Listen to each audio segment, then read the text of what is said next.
नमस्कार, आपका बहुत बहुत स्वागत है हमारे चैनल द फार्मा कोर्स 2.0 पे। तो आज के इस वीडियो में हम देखने वाले हैं फार्माकोलॉजी के इम्पोर्टेंट क्वेश्चन 3 मार्क्स के। हमने लास्ट लेक्चर में 5 मार्क्स के जो इम्पोर्टेंट क्वेश्चन थे उनके बारे में देखा था। अब हम 3 मार्क्स के जो भी इम्पोर्टेंट क्वेश्चन होते हैं उनके बारे में यहाँ पर हम देखने वाले हैं। तो आइए स्टार्ट करते हैं। सबसे पहला क्वेश्चन है, define autacoids, give example, explain physiological role of prostaglandin. तो यहाँ पर हमें ऑटोकॉइड की डेफिनेशन पूछी गई है, उनके एग्जाम्पल्स पूछे गए हैं और जो भी फिजियोलॉजिकल रोल होता है प्रोस्टाग्लैंडिन का उसके बारे में हमें यहाँ पर पूछा गया है। तो इस तरीके से ये क्वेश्चन है। तो यहाँ पर आप देखिए, डिफाइन ऑटोकॉइड्स ये 1 मार्क के लिए, गिव एग्जाम्पल्स ये 1 मार्क के लिए और फिजियोलॉजिकल रोल ऑफ प्रोस्टाग्लैंडिन ये 1 मार्क के लिए। तो इस तरीके से 3 मार्क्स के लिए क्वेश्चन बनाया गया है। तो इस तरीके से ये फर्स्ट क्वेश्चन हो गया। देन नेक्स्ट है, classify NSAIDs with examples. NSAIDs मतलब non steroidal anti inflammatory drugs. तो जो non steroidal anti inflammatory drugs हैं इनका क्लासिफिकेशन लिखना है उनके एग्जाम्पल्स के साथ। तो ये एक सिंगल क्वेश्चन यहाँ पर बना हुआ है 3 मार्क्स के लिए। देन नेक्स्ट है, explain triple response of histamine. ये बहुत ही ज़्यादा इंपॉर्टेंट क्वेश्चन है, ये क्वेश्चन आपको बिल्कुल भी स्किप नहीं करना है। ओल्ड सिलेबस में हिस्टामिन के ट्रिपल रिस्पॉन्स को बहुत ही ज़्यादा इंपॉर्टेंस दिया गया था। आप देखेंगे हर पेपर में ट्रिपल रिस्पॉन्स पूछा गया है हिस्टामिन का, और न्यू सिलेबस में भी जो विंटर 2023 का पेपर हुआ था उसमें भी हिस्टामिन का ट्रिपल रिस्पॉन्स पूछा गया है। तो ये जो क्वेश्चन है ये आपको बिल्कुल भी स्किप नहीं करना है। ये 5 मार्क्स के लिए भी पूछा जा सकता है, इस क्वेश्चन को 5 मार्क्स में भी ऐड किया जा सकता है। सिर्फ ये सिंगल क्वेश्चन है, इसके रिलेटेड जैसे कि define ऑटोकॉइड्स, explain triple response of histamine, इस तरीके का क्वेश्चन बना के 5 मार्क्स के लिए भी इसको पूछा जा सकता है। देन नेक्स्ट है, define diuretics and give indications for use of diuretics.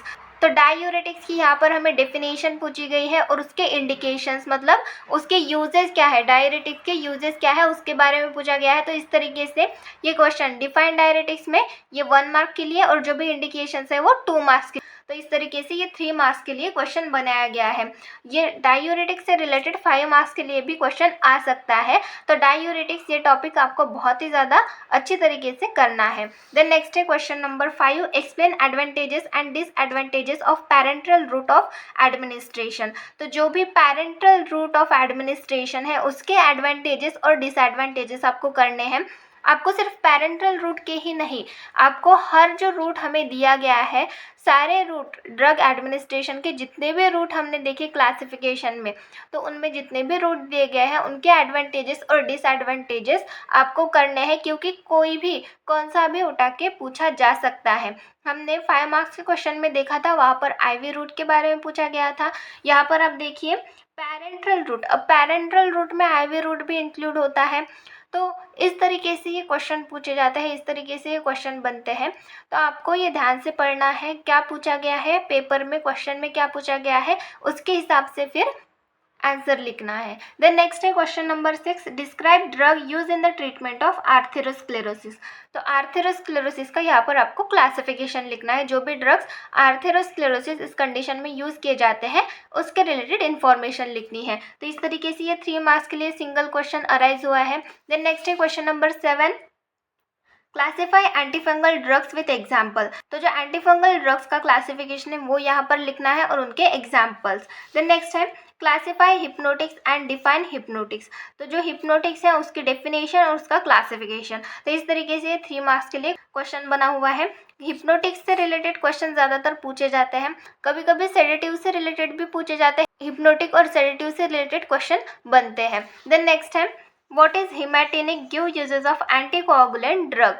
तो हिमैटिनिक मतलब क्या होता है और जो एंटीकोआगुलेंट ड्रग्स होते हैं उसके यूजेस क्या है, इस तरीके से ये क्वेश्चन पूछा गया है, इस तरीके से ये क्वेश्चन बनाया गया है। उसी के हिसाब से आपको आंसर लिखना है। हिमैटिनिक मतलब क्या होता है 1 मार्क के लिए, और जो यूजेस होते हैं एंटीकोआगुलेंट के वो 2 मार्क्स के लिए। तो इस तरीके से ये 3 मार्क्स के लिए क्वेश्चन बना हुआ है। देन नेक्स्ट है, describe the factors influencing absorption of drug, explain any one factor.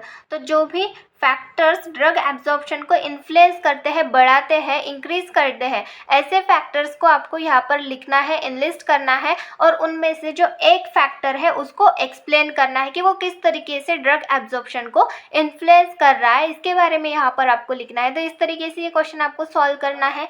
Then next है question number 11, explain the mechanism of action and side effects of sulfonamides. तो कीमोथेरेपी में से ये सल्फोनामाइड्स या फिर पेनिसिलिन के बारे में भी पूछ सकता है, या फिर अदर मैक्रोलिड्स हो गया, या फिर अमीनोग्लाइकोसाइड्स हो गया, उनके रिलेटेड कोई भी क्वेश्चन पूछ सकता है, या फिर सल्फोनामाइड की जिस तरीके के मैकेनिज्म ऑफ एक्शन या फिर साइड इफेक्ट्स पूछे गए हैं उसी तरीके से पेनिसिलिन की मैकेनिज्म ऑफ एक्शन पूछ सकते हैं, उसके साइड इफेक्ट्स पूछ सकते हैं, अमीनोग्लाइकोसाइड्स के mechanism of action side effects पूछ सकते हैं। तो इस तरीके से क्वेश्चन अराइज हो सकते हैं। यहाँ पर हमें सल्फोनामाइड के बारे में पूछा गया है तो इसके मैकेनिज्म ऑफ एक्शन और इसके साइड इफेक्ट्स यहाँ पर हमें पूछे गए। तो इस तरीके के 3 मार्क्स के लिए क्वेश्चन अराइज हो सकते हैं। देन नेक्स्ट है give one example of each. तो यहाँ पर हमें कुछ कैटेगरीज दी गई है, उनके एग्जाम्पल्स पूछे गए हैं। आप देखिए, फर्स्ट है थ्रोम्बोलाइटिक जो कैटेगरी है इसका एग्जाम्पल लिखना है, एंटीप्लेटलेट का एग्जाम्पल लिखना है, हिमैटिनिक का एग्जाम्पल लिखना है।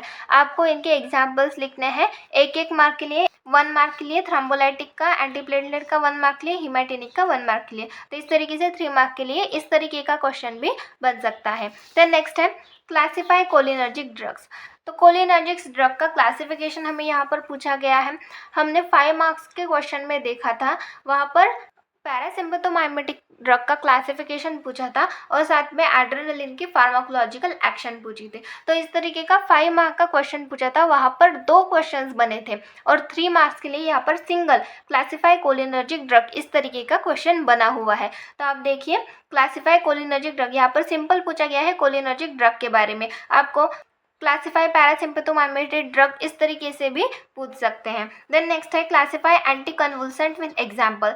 जो एंटी कन्वुल्सेंट्स होते हैं उनका क्लासिफिकेशन उनके एग्जाम्पल्स के साथ लिखना है। देन नेक्स्ट है question number 15, define anti helminthics, give example, explain anti helminthic are administered with purgatives. तो यहाँ पर हमें क्वेश्चन पूछा गया है एंटी हेलमिंथिक्स के बारे में, इसके डेफिनेशन लिखनी है, इसके एग्जाम्पल्स लिखने हैं। और आप देखिए, जैसे कि मैंने 5 मार्क्स के क्वेश्चन हमने देखे थे, वहाँ पर भी बताया था कि जो भी ओल्ड सिलेबस के पेपर है वहाँ पर हमें गिव रीज़न ऐसा एक क्वेश्चन रहता था, तो उसके बारे में हमें इस सिलेबस में दिया नहीं गया है, हमारे पेपर पैटर्न में भी नहीं है, पर यहाँ पर क्वेश्चन पूछे जा रहे हैं। Anti helminthics are administered with purgative, इसका रीज़न देना है आपको कि क्यों ये परगेटिव्स के साथ एडमिनिस्टर किए जाते हैं। जो भी एंटी हेलमिंथिक्स है वो परगेटिव के साथ एडमिनिस्टर क्यों किए जाते हैं, इसका रीज़न आपको यहाँ पर देना है। तो जो भी ओल्ड सिलेबस के पेपर है वो आपको चेक करने ही हैं, चाहे वो सिलेबस में हो या ना हो, वो आपको एक बार देखने ही हैं। वो क्वेश्चंस जो है, वो पेपर जो है वो आपको पढ़ के जाना है,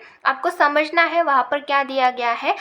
अगर उसके बाद पेपर में क्वेश्चन आया तो वो आपके लिए ही बहुत अच्छा होगा। तो यहाँ पर हमें क्वेश्चन है एंटी हेलमिंथिक की डिफाइन, ये 1 मार्क के लिए, उसका एग्जाम्पल 1 मार्क के लिए, and anti helminthic are administer with purgative, ये 1 मार्क के लिए। वैसे तो अगर ये ओल्ड सिलेबस का क्वेश्चन होता तो ये 4 मार्क के लिए पूछा जाता था, तो ये जो है ये यहाँ पर 1 मार्क के लिए, ऐसे 3 मार्क्स के लिए क्वेश्चन पूछा जा रहा है, ये 5 मार्क्स के लिए भी बन सकता है। देन नेक्स्ट है right examples of aminoglycoside antibiotics with their therapeutic use. तो यहाँ पर अमीनोग्लाइकोसाइड एंटीबायोटिक्स के एग्जाम्पल्स पूछे गए हैं और साथ में उनके थेराप्यूटिक यूज पूछे गए हैं। तो इस तरीके से ये 3 मार्क्स के लिए क्वेश्चन बना हुआ है। तो इस तरीके से ये 3 मार्क्स के कुछ इंपॉर्टेंट क्वेश्चन यहाँ पर हमने देखे। तो ज़्यादा से ज़्यादा क्वेश्चंस जो है वो आप सॉल्व करके देखिए, जिससे आपको पेपर में उनको लिखने में ज़्यादा आसानी होगी, आप जल्दी जल्दी से लिख पाएंगे। अगर आप घर में भी सॉल्व करके देखते हैं तो आप वहाँ पर प्रॉपरली लिख पाएंगे, किस तरीके से लिखना है वो आपको पता रहेगा। तो जब भी आप कोई भी पेपर देने जा रहे हो तो उस टाइम पे आपको प्रैक्टिस करनी है घर पे। जो क्वेश्चंस होते हैं, ओल्ड क्वेश्चंस, पुराने क्वेश्चंस होते हैं, जो भी पेपर होते हैं वो आपको देख के जाना चाहिए, उनको सॉल्व करके देखना चाहिए। जो भी इंपॉर्टेंट क्वेश्चंस होते हैं उनको सॉल्व करके देखना चाहिए। इससे क्या होता है कि आप अगर पेपर दे रहे हो तो उस टाइम पे वही क्वेश्चन आया तो उस टाइम पे आपको पता रहता है कि इसका आंसर किस तरीके से लिखना है, तो आप उतनी जल्दी से अच्छी तरीके से आप लिख सकते हैं उसको। तो इस तरीके से ये फ़ायदा होता है क्वेश्चंस को सॉल्व करके देखने का पेपर से पहले। तो जो भी इम्पोर्टेंट क्वेश्चंस है वो आपको देख के जाना है, आपको सॉल्व करके देखना है। तो इस तरीके से यहाँ पर हमने ये कुछ 3 मार्क्स के इंपॉर्टेंट क्वेश्चंस देखे फार्माकोलॉजी के। Thank you.